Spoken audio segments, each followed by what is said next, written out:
പെരുമാറ്റച്ചട്ടം കഴിഞ്ഞാൽ വൈദ്യുതിയുടെ വില കൂടും. November കൂട്ടിയതിന്റെ പ്രാബല്യം June.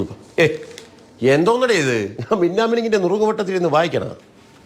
അണ്ണാ, വെള്ളം മാത്രമല്ല വൈദ്യുതി അമൂല്യമാണ്, പാഴാക്കരുത്. അത് ശരി. AC ഓഫ് ചെയ്തോ? ഉപയോഗം ഇപ്പൊ കുറച്ചില്ലെങ്കിലേ ഇനി അങ്ങോട്ട് ഇരുട്ടില് ഉരുകി ഇരിക്കേണ്ടി വരും. അതിന് വൈദ്യുതി വാങ്ങുന്നതിന് ക്ഷാമമൊന്നുമില്ലല്ലോ. വൈദ്യുതിക്ക് വാങ്ങുന്നില്ല പുറത്തുനിന്ന്. വൈദ്യുതിയൊക്കെ ആവശ്യത്തിന് ഇഷ്ടം പോലെ വാങ്ങാറുണ്ട്. പക്ഷെ ഫുൾ ടൈം ഇതുപോലെ എല്ലാവരും AC ഒക്കെ ഓൺ ചെയ്ത് വെച്ചിരിക്കുകയല്ലേ പുലർച്ചെ 2 മണി വരെയൊക്കെ. അതിനൊന്നുമില്ല. ട്രാൻസ്ഫോമറുകൾക്കൊക്കെ ഒരു പരിധി ഇല്ലേ ദാസാ? വൈദ്യുതി ലോഡ് കൂടിയപ്പോ ട്രാൻസ്ഫോമറുകളൊക്കെ കത്തിപ്പോയി. ആ കഥ സെല്ലിട്ടുമാ. പതിവ് പോലെ വർഷം പിറന്നു. മാർച്ചിൽ വേനലുമെത്തി. പതിവിന് വിരുദ്ധമായ ഉഷ്ണം തുടക്കത്തിലെ കത്തിക്കയറി. ചൂടൊരു രക്ഷയുമില്ലാതായപ്പോൾ ഫാനുകൾ വേഗത്തിൽ കറങ്ങി. AC-കൾക്ക് വിശ്രമമില്ലാതായി. വൈദ്യുതി ഉപഭോഗത്തിലെ റെക്കോർഡ് മറികടക്കൽ നിത്യ സംഭവമായിട്ടുണ്ട്.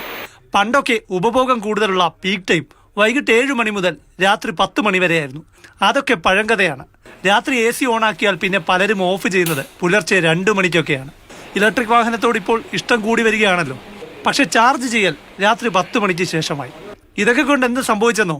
വേനൽക്കാലത്ത് 5% ഉപഭോഗ വർധന പ്രതീക്ഷിച്ചിടത്ത് 20%-ലെത്തി.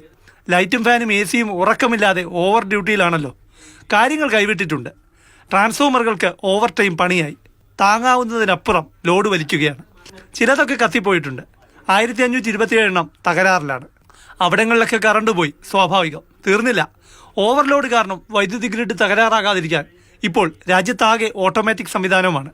ഉപഭോഗം പരിധി കഴിഞ്ഞാൽ 11 kV ഫീഡറിൽ ഓട്ടോമാറ്റിക്കായി വൈദ്യുതി നിലയ്ക്കും. 5 മിനിറ്റ് കഴിഞ്ഞ് പിന്നെ KSEBക്ക് ചാർജ് ചെയ്യാനാകും.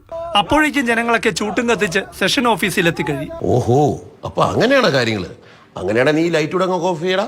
അതാണ് നല്ലത്. നമ്മൾ ആവശ്യം കഴിഞ്ഞ് ഓഫ് ചെയ്തില്ലെങ്കിൽ സർക്കാർ അങ്ങ് ഓഫ് ചെയ്യും. അതാണ് നടക്കാൻ പോകുന്നത്. ലോഡ് ഷെഡിംഗ് ആണ്. ലോഡ് ഷെഡിംഗ് അല്ല, പക്ഷെ ഉപഭോഗം കൂടുമ്പോൾ ഈ ഓവർലോഡ് താങ്ങാൻ കഴിയാത്ത ട്രാൻസ്ഫോമറുകളുള്ള പ്രദേശങ്ങളിലെ വൈദ്യുതി ഓഫ് ചെയ്ത് സർക്കാരിന് നിയന്ത്രിക്കേണ്ടി വരും. ഈ മഴക്കാലം വരെ സർക്കാരിനും KSEBക്കും അതേ ഉള്ളൂ പോകാൻ വഴി. ഓഹോ, അപ്പൊ ഇതിന്റെ ശേഷി കൂട്ടാനുള്ള പരിപാടി ആ പണിയും കൂടി ഇതിനൊപ്പം തന്നെ അടുത്ത ദിവസങ്ങളിൽ തന്നെ തുടങ്ങും. പക്ഷെ അതൊരു വലിയ വർക്കാണ്. എന്തായാലും വൈദ്യുതി നിയന്ത്രിക്കണം. അത് മാത്രമേ ഉള്ളൂ പോകാൻ വഴി. അപ്പൊ KSEBയുടെ ശേഷി കൂടുന്നിടം വരെ തൽക്കാലം ഉപഭോഗം കുറയ്ക്കുക, അല്ലെങ്കിൽ ലോഡ് ഷെഡിംഗ് വരെ വന്നേക്കാം.